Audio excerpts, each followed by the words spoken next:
باہر محلے سے لوگ آتے ہیں نماز پڑھنے اور تم بھی پڑھ رہے ہوتے ہو، تمہاری اور ان کی نماز میں ایک رتی کا فرق نہیں ہوتا. تمہاری نماز سے یہ نہیں پتہ چلتا کہ یہ اہل علم ہیں جو نماز پڑھ رہے ہیں.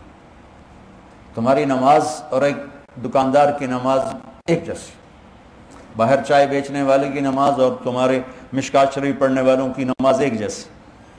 اقاموا الصلاۃ جعلت قرۃ عینی فی الصلاۃ، میری آنکھوں کی ٹھنڈک نماز. قرۃ عینی عربی محاورہ ہے، اردو محاورہ نہیں ہے، یہ عربی محاورہ ہے، وہاں سے اردو میں آیا ہے کہ ریت کے طوفان میں جب آنکھوں میں گرم ریت پڑتی تھی اور اونٹ تو آنکھیں بند کر لیتا تھا، لیکن چلانے والا تو آنکھیں بند نہیں کر سکتا، اسے تو راستہ دیکھنا ہے، تو وہ گرم ریت اس کی آنکھوں کو جلا دیتی تھی. تو چلتے چلتے چلتے چلتے جب اسے کوئی اونٹ نظر آتی، کوئی پہاڑی نظر آتی، کوئی کھو نظر آتی، کوئی چٹان نظر آتی، وہ اونٹنوں کو بٹھا کے بھاگ کے اس کے نیچے چھپتا اور جلدی سے مشکیزہ نکال کے پانی لے کر اپنی آنکھوں میں ڈالتا، اور تھوڑی سی جب ٹھنڈک ہوتی تو کہتا شکر ہے آنکھیں ٹھنڈی ہو گئیں.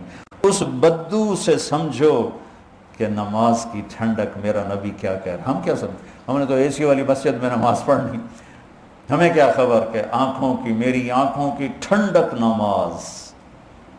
ہمارے تو ٹھا ٹھا ٹھا ٹھا ٹھا چل رہے ہوتے. اقاموا الصلاۃ، نماز. ارحنا بہا یا بلال، بلال مجھے راحت پہنچا، اذان دے نماز پڑھیں، راحت پہنچا. مولانا سید خان صاحب رحمۃ اللہ علیہ سے کئی دفعہ سنا کہ مولانا الیاس صاحب رحمۃ اللہ علیہ کے ساتھ سفر میں چل چل چل، میوات پہاڑی علاقہ ہے، ہماری ٹانگوں میں سلاخیں پڑ جاتی ہیں اور ہم تھک کے چور ہو جاتے، اور جب ہم مسجد پہنچتے تو جاتے ہی گر کے سو جاتے، اور مولانا الیاس صاحب وضو کر کے نماز میں کھڑے ہو جاتے اور فرماتے تم سو کے آرام لیتے ہو، میں نماز پڑھ کے آرام لیتا ہوں. اور میں نے مولانا سید خان صاحب رحمۃ اللہ علیہ کو خود دیکھا، ان کی وفات سے ایک ہفتہ پہلے وہ غشی میں تھے. اذان ہوئی تو ان کے نواسے نے کان میں کہا الصلاۃ، تو آنکھیں کھول دیں، اٹھ کے بیٹھے، ٹوائلٹ ان کو لے گئے، وضو کیا، میں ساتھ تھا، ویل چیئر پر لے کر ہم مسجد میں آئے.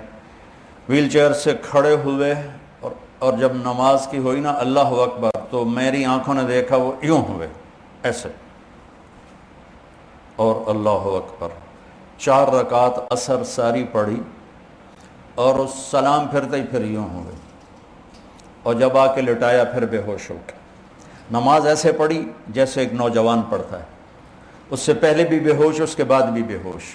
جعلت قرۃ عینی فی الصلاۃ. یہ نماز بنانی پڑتی ہے، پڑھنے سے نماز نہیں بنتی، بنانے سے نماز بنتی ہے. اور میں اللہ کے سامنے کھڑا ہوں، یہ ہے اقامت صلاۃ. اور میری اور میرے رب کی گفتگو ہے جو کہ جعلت الصلاۃ بینی و بین عبدی، کہ نماز میرے اور میرے بندے کے درمیان مکالمہ ہے.